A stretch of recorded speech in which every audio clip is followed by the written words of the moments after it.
combined demineralization process and demineralized water in a definition, then it is not a very tough task. Talking the definition of demineralization is that all the minerals in the water which consist of positive and negative ions are removed, and leaving pure water molecules, that is H2O molecules, or trace amount of these ions. The positive ions are defined as cations and may include magnesium, sodium, calcium, iron, etc. And the negative ions are referred to as anions, and many include chloride, sulfate, etc. The conductivity of demin or demineralized water for power generation is typically around less than 0.1 microsiemens per centimeter, and at this conductivity it will not conduct energy, electrical current through it. Normally the power stations receives raw water that needs to be purified to demineralized water, and raw water mostly comes from the dams, reservoirs, rivers, etc. sources in close proximity to the power stations. The properties of raw water that need to be addressed before the water can be defined as demineralized. That the first one, complete removal of suspended solids like sand and silt, and then removal of cation and anion impurity which are soluble in the form of dissolved salts and minerals, and removal of certain dissolved gases like CO2, and finally the removal or the elimination of the microorganism or bacteria from the water or from the raw water is the most important thing for the generation of demineralized water. Normally the water purification process from raw water to potable water is like if you take in the raw water, then it goes to clarifier where we can add a few amount of coagulant, flocculant, or the biocides, and then it passes through the sand filter, and then goes to cation exchanger, then degasser, then anion exchanger, and finally we can obtain the demineralized water by the mixed bed resin. Normally, if we discuss a system dynamics methodology to develop a demineralized water production planning tool to optimize and strategize the process of damming water production to meet the water demand at the coal-fired power plant, the system dynamics methodology assists in enabling scenario and sensitivity analysis of dynamics pertaining to the complexity of the damming water production plant, generating target, and was developed to assist in understanding so that the better decision can be made to effectively compensate for maintenance and regeneration to secure availability of damming water for power generation. Basically, the coal-fired power stations that are used to produce electricity worldwide, a steam water cycle is required. The demineralized water or damming water is solely used in this steam water cycle. On each station there is a dedicated demineralized plant which produce all the demineralized water requirement from the filtered water for operation. The water that is produced by demineralized plant is contained in a storage tank and then pumped to the boiler side or in boiler drum, and in this drum the water is mixed with extremely hot water and steam via some mixing of chemicals to improve the pH, to avoid corrosion in the tubes, and then there is a conversion of incoming steaming water into steam. Here the steam exists in the drum and heated to extremely high temperature and pressure through the primary superheater tube bank. This steam has enough kinetic force to turn the high pressure turbine blades, and the turbine then turns the generator, which converts the kinetic energy of motion into electrical energy through Faraday principle. The steam then flows through the preheater, secondary heater, and then the intermediate pressure turbine, and finally through the low pressure turbine. The water contained in the water steam cycle is treated in the condensate polishing plant and returned to the boiler cycle.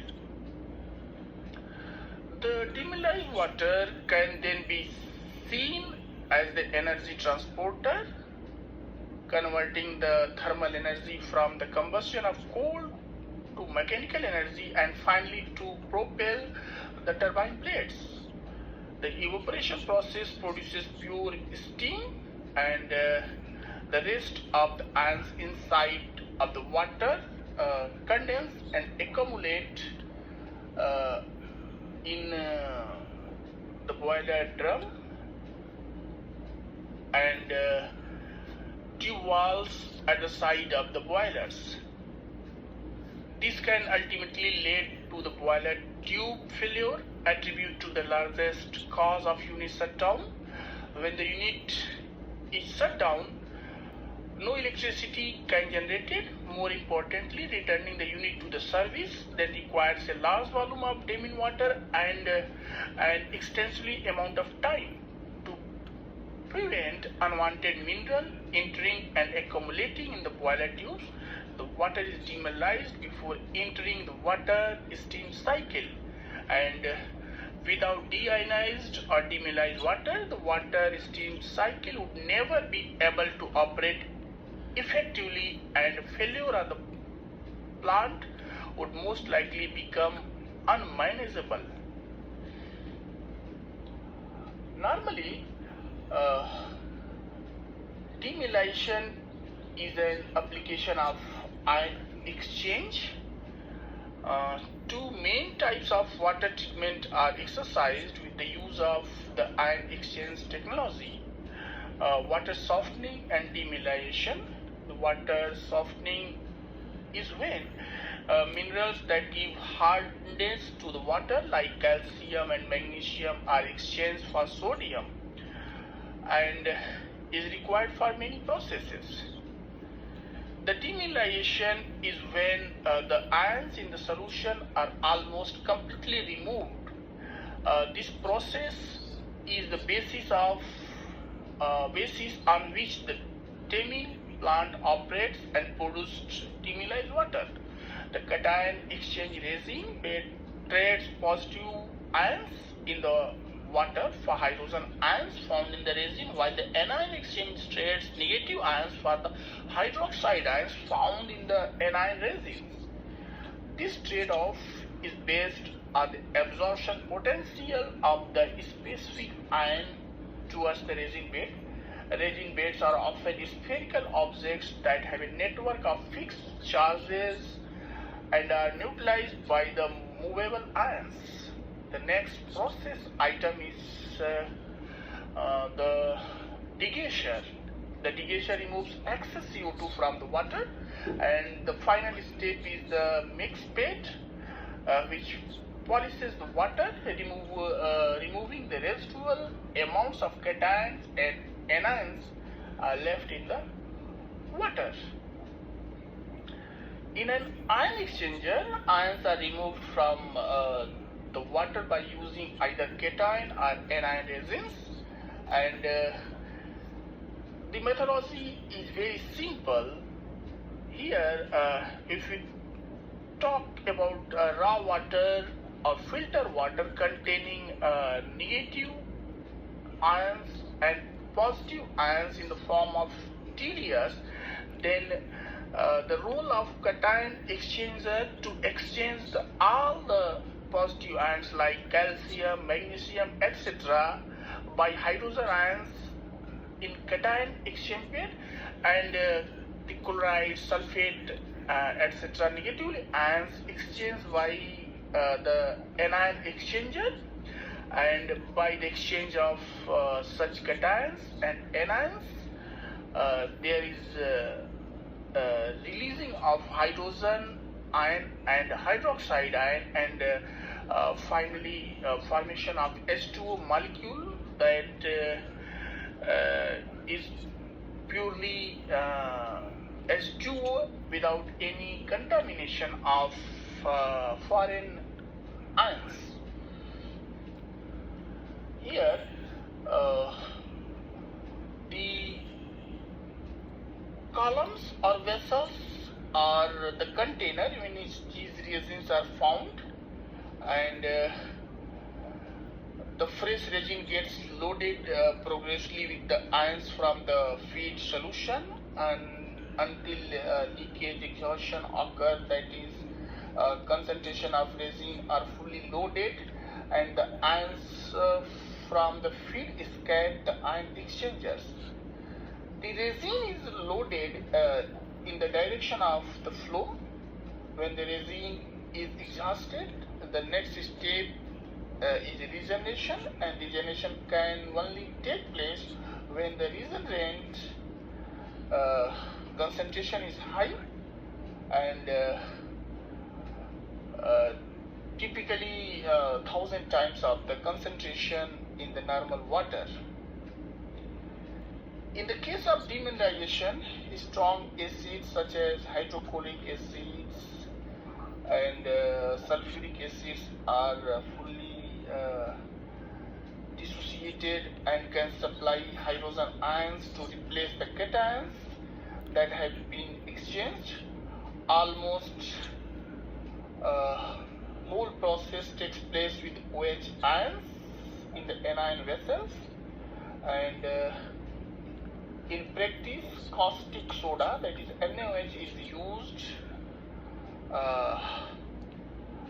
and supply the OH ions to replace the anions sitting on the anion exchange resin beds at the end of the run.